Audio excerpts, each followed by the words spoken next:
6.3 지방선거와 국회의원 재보궐선거에 나선 각 당 후보들을 만나보는 순서. 오늘은 인천 계양을의 민주당 후보로 나선 김남준 후보와의 인터뷰 준비했습니다. 어서 오십시오. 네, 반갑습니다. 김남준입니다. 예, 인천 계양을 지역구에서 서울 양천구 목동인 SBS 본사까지 어느 정도나 걸립니까, 시간이? 뭐 지금 시간에는 그렇게 많이 걸리지 않더라고요. 예. 10분 정도 예. 걸린 것 같습니다. 예. 네. 계양을로 청와대 대변인 그만두고 계양을로 간 지가 이제 얼마나 됐습니까? 제가 2월 말에 나왔죠. 네. 3월, 4월, 5월 두 달 반 정도. 그 정도 된 것 같습니다. 예. 네. 그 사이에 이게 공천이 되는 건가 안 되는 건가 좀 마음 졸이지 않으셨어요? 어떠셨습니까? 뭐 사람인 이상 예. 뭐 우려는 있었습니다만 저한테는 선택지는 두 개밖에 없었던 것 같습니다. 계양에서 출마를 하느냐 예. 아니면 안 하느냐 두 개밖에 없어서 예. 겸허하게 기다리면서 기다리는 중에 제가 할 수 있는 것들을 하려고 노력을 했습니다. 예. 자, 계양을에 갔더니 이재명 대통령이 계양을 국회의원 또 후보였을 때도 아마 같이 그렇습니다. 가셨었죠? 어떻습니까? 인천 계양을이라는 지역구, 그 지역구에 사시는 분들의 표심, 마음은 어떻다라고 지난 두 달 반 동안 느끼셨습니까? 일단 자부심이 굉장히 강하십니다. 자부심이 강하다. 왜냐하면 당대표 2명을 배출했고 대통령까지 배출한 지역이다. 그리고 전국에서 주목하고 있는 곳 아니겠습니까? 그렇기 때문에 굉장히 자부심, 자긍심이 높죠. 또 그만큼 눈높이가 높다는 의미이기도 하겠고요. 예. 그래서 부담이 되는 것도 사실입니다만 그런 부담을 어떻게 보면 실적과 성과를 내는 동력으로 활용을 해야 되겠다 이런 생각도 해봅니다. 예. 송영길 전 대표가 원래 또 인천 계양을이 원래 지역구였고 그렇습니다. 그리고 무죄를 받고 그러면서 선거에 나서게 됐는데 이 공천까지 좀 시간이 걸리면서 송영길 전 대표도 계속 계양을 이야기를 했단 말이죠. 뭐 그런데 결과적으로 지금은 두 분이 딱 이렇게 지역을 나누게 됐고 송영길 후보를 후원 맞습니다. 제 후원 회장을 해주셨습니다. 예. 어떤 생각으로 먼저 또 이렇게 좀 제안을 하셨을 것 같은데. 글쎄요. 이제 그 계양을이라는 곳은 아까 예. 말씀하셨듯이 송영길 대표님이 5선을 하고 또 인천시장도 하시지 않았습니까? 예.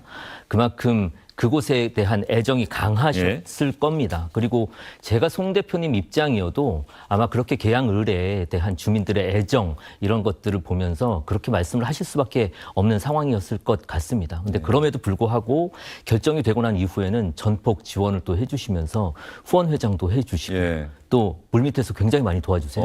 예를 들면 제가 어느 곳을 가서 인사를 드리러 가면 조금 전에 혹은 뭐 어제 송 대표님 전화를 받았다. 김남준 잘 챙겨봐 달라라고 하더라. 뭐 이런 얘기도 많이 들었고요. 예. 또 후원금이 다행히 이제 오늘 마감이 됐는데 제가 후원금이 잘 안 거쳐서 허덕이고 있을 때 우리 후원회장이신 송영길 대표님께서 또 여러모로 홍보도 해주시고 도움을 많이 주셨습니다. 김남준 후보 하면은 이재명 대통령과 어떻게 연관을 안 지울 수가 없잖아요. 그렇습니다. 맞습니다. 또 아마 인천 계양을을 가서도 이재명 대통령이 보낸 사람, 보낸 후보 또 이렇게 유권자들에게 얘기하시지 않을까 싶은데 네. 이재명 대통령을 가까이에서 그 모시다가 야, 내 국회의원 선거에 출마를 해야겠다라고 마음 먹게 된 이게 혹시 뭐 대통령의 권유가 있었습니까? 김남준 후보가 내가 언젠가는 한번 내 정치를 한번 해보고 싶다는 생각이 있었던 건가요? 두 가지 정도로 나눠봐서 생각을 할 수 있을 것 같은데요. 자연스럽게 정치인의 참모에서 제 이름을 걸고 정치인으로 가는 그 과정은 자연스럽게 길이 그렇게 열리는 것 같다는 느낌을 받았습니다. 그게 이재명 대통령이 당 대표일 때 지난 여름 무렵쯤이었던 것 같아요. 그런 생각이 좀 들었고 이게 어떻게 보면 운명이겠구나라는 생각이 들었습니다. 근데 그런 와중에 이제 계양 같은 경우에는 대통령이 내란이 없었다면 거기에서 국회의원직을 다 하셨을 거고 그러면서 본인이 약속했었던 공약들을 지켜나갔을 텐데 조기 대선으로 이제 대통령의 자리에 가셨단 말이죠. 그러면서 자기가 못다한 국회의원으로서의 공약 이런 것들에 대해서 뭐 안타까움, 아쉬움 이런 것들을 많이 내비치셨어요. 그러면서 저도 같이 고민을 하게 됐고 누가 그 뒤를 이어서 이재명 대통령의 약속을 지켜나가야 하느냐. 제가 봤을 땐 대통령의 의중을 잘 파악하고 있는 사람이어야 한다. 그리고 계양에 대한 이해도도 높아야 한다. 그런 측면에서 어떻게 보면 제가 그 역할을 감당할 수 있지 않느냐 혹은 감당해야 하는 것 아니냐 이런 생각을 하게 됐고 최종적으로는 출마를 해야 되겠다 결심을 하게 됐습니다. 예.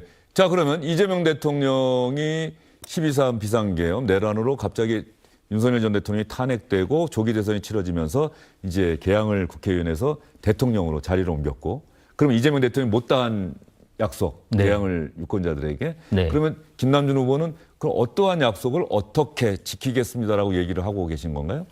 말씀드렸듯이 이제 예. 전체적으로 보면 예. 이재명의 약속을 김남준이 지키겠습니다. 이렇게 볼 수 있겠고 처음 저희가 갔을 때도 제가 이제 대통령께서 당시 이제 보궐선거로 처음 개항에 들어가시지 않았습니까? 그때부터 같이 있었고 국회 들어갈 때도 보좌관으로 같이 들어가면서 개항에서 활동을 했는데 그때에도 이 개항 테크노밸리를 제2판교 테크노밸리처럼 만들겠다 말씀을 많이 하셨어요.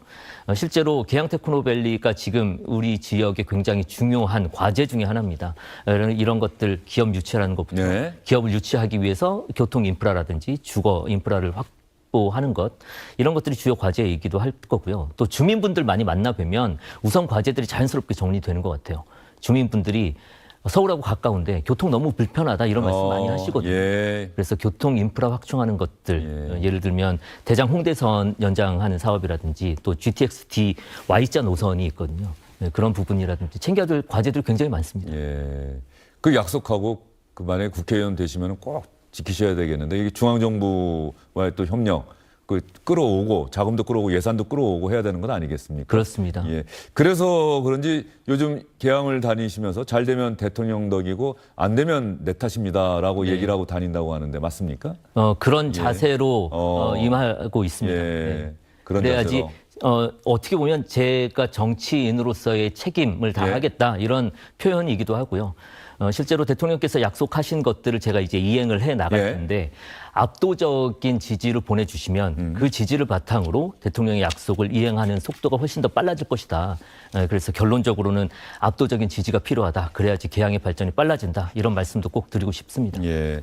개항을 같은 경우는 아까 조금 전에 그 교통 인프라 같은 경우 서울에 아주 인접한 지역임에도 불구하고 교통이 여전히 불편하다라고 하는 그 유권자들의 이야기를 많이 들었다고 말씀을 하셨는데 동시에 뭐 군사시설 보호구역인가요? 그린벨트 그렇습니다. 뭐 이런 현안들도 이것도 상당히 뭐 송영길 전 대표가 국회의원 시절에도 계속 어떻게든 풀어 나가려고 했던 부분인 것 같은데 여전히 맞습니다. 안 풀리고 있는 상황입니까? 여전히 다중 규제가 이루어지고 있습니다. 말씀하셨듯이 그린벨트도 있고 그리고 군사시설 예를 들어서 탄약고 같은 게 도심 한가운데 있어요. 그러니까 과거에는 도심의 외곽 지역에 있었지만 이제 도시가 확장되면서 이제 도심 한가운데 놓여 있는 상황이거든요.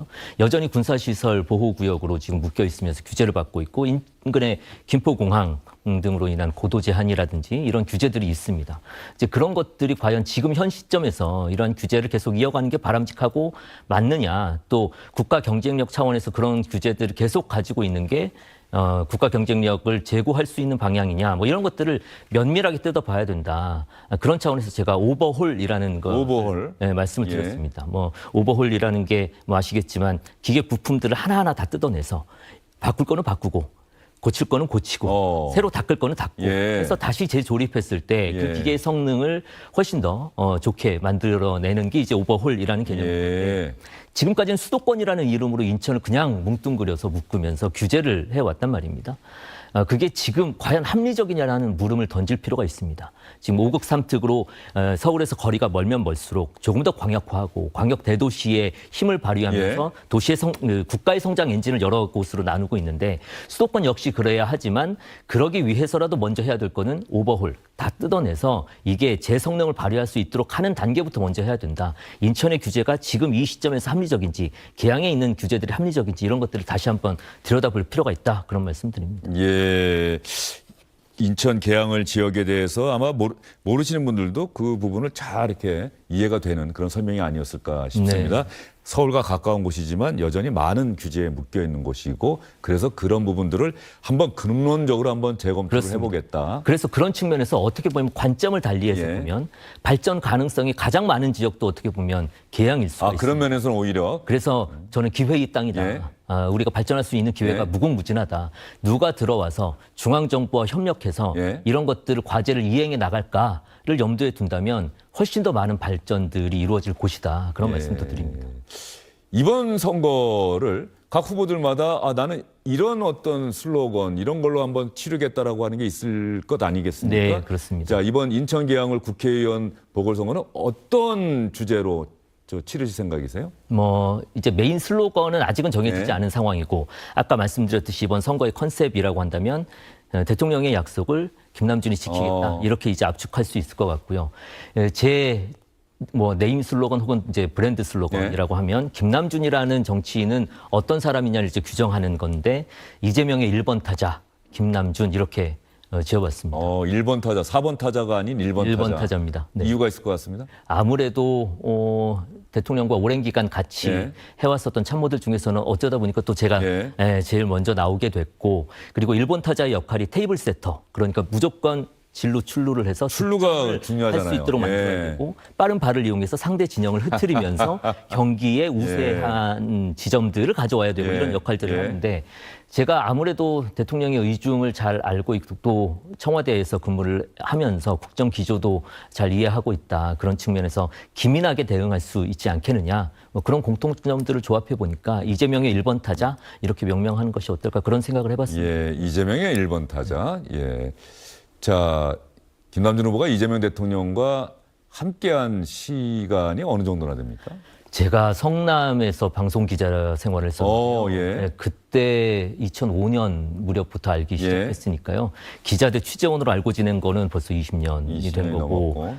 성남시장 당선되고 재선했을 때 제가 성남시 대변인으로 들어갔습니다. 그때가 2014년. 네, 그러니까 10여 년 동안 계속 같이 있었던 거죠. 그러니까 대변인이라고 하는 그 역할이 사실은 많은 분들이 아마 그 정치인의 생각을 대변인을 통해서 읽는 경우가 많잖아요. 그럼 대변인은 그렇습니다. 그 정치인의 생각을 이재명 대통령의 생각을 누구보다도 잘 알고 있는 정치인이 또 김남준 후보가 아닐까 싶은데 청와대 대변인, 성남시장 대변인, 경기도지사 때도 대변인 하셨습니까? 경기도지사 때도 언론비서관. 언론비서관. 그래서 대변인 역할은 아니었습니다만 비슷한 언론 창구의 역할을 하긴 했습니다. 이재명 대통령은 성남시장, 경기도지사 대통령이 됐을 때 어떤 변화가 있습니까?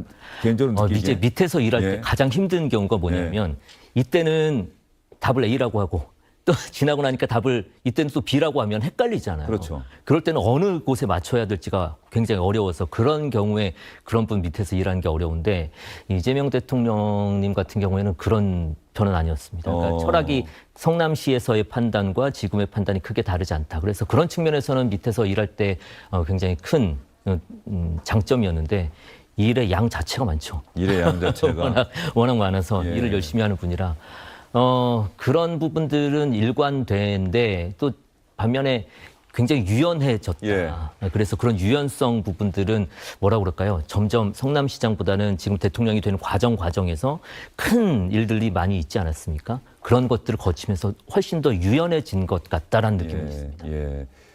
대통령 청와대 대변인 할 때 힘들지 않으셨어요? 몇 시에 출근해서 몇 시에 퇴근했습니까? 뭐 솔직히 말씀드려야 하니까 정말 힘들었습니다.